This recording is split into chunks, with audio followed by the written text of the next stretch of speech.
올해는 작년에 좀 가점이라든지 또는 청약 경쟁률 떨어졌는데 이 분위기 타고 좀 반등을 할 수 있을까요? 뭐 아니면 또 작년처럼 암흑기, 하반기처럼 암흑기로 갈지. 아마 저는 이제 올 시장은 원래 2023년도에는 은행의 대출 금리가 8%, 9%, 10%까지 오르기 때문에 전체적인 집값은 저는 5%에서 10%까지 내린다.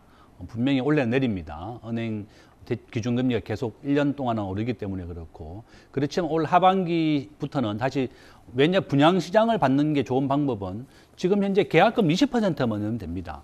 실제로 입주하는 것은 1년이나 2년 뒤에 입주하기 때문에 주변 시세보다도 한 20, 30% 저렴하다 그러면 안심하고 분양을 받아도 괜찮다. 저는 그렇게 말씀드리고, 두 번째는 지방을 받으면 안 되겠죠. 지금 대구나 일부 지역에서는 미분양이 6만 세대까지 나왔습니다. 그래서 자기가 본인이 살고 있는 주변 지역에 미분양 같은 거 좀 조심해 하시고, 저는 가급적이면 내가 서울에 살지 않더라도 지방에 거주하더라도 투자의 목적이라 그러면 서울에 분양받는 것도 좋은 방법이다. 지금 현재 서울에 분양을 받으려면 집 주소가 서울에 2년 정도 있어야 됩니다. 그래서 저는 우리 학생들한테 제가 과제를 줬습니다. 청약통장을 가입하기. 이게 과제예요. 그래서 우리나라에 청약통장이 18세 이상이 되면 인정이 됩니다. 그래서 고등학교 2학년부터 청약통장을 넣어야 되는 거죠. 그래서 여러분 자녀가 고등학교 2학년이 되면 청약통장을 넣어서 매월 10만 원씩 넣어주시고, 두 번째는 청약통장의 인정회차가 고2부터 인정이 됩니다. 18세부터 인정이 된다. 그래서 자녀들이 있다 그러면 다 18세부터 청약통장을 넣어서 매달 10만 원씩 넣어주시고, 그 다음에 LH공사나 SH공사의 회원가입도 과제입니다. 저는 이제 과제가 많이 있어요. 이제 부자가 되기 위해서는 청약통장을 넣기, 그 다음에 LH나 SH공사의 회원가입을 해서 청년 아파트나 임대 아파트 분양에 대한 정보를 무료로 넣어줍니다.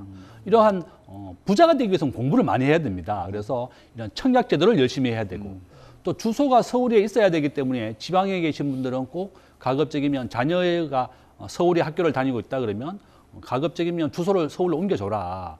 서울에 2년 이상 거주를 해야만 서울의 아파트 청약 자격이 있는 겁니다.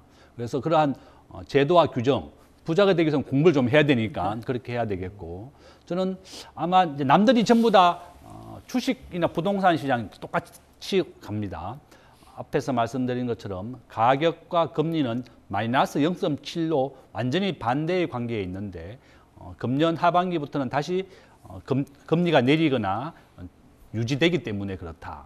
그래서 이제 저는 아마 윤석열 정부가 내년에 국회의원 선거를 앞두고 있고 2008년도에 L자형으로 부동산이 5년간 하락을 지속했습니다. 이렇게 만약에 하락이 5년간이나 더 지속된다 그러면 큰일 나기 때문에 이번에 관련된 규제를 가급적이면 많이 풀었다. 저는 그렇게 보고 있고, 오히려 정부가 지금 아마 은행의 대출 금리가 아니라 그러면 부동산 분위기는 굉장히 좋아졌습니다. 또 그렇게 말씀드리겠습니다. 네.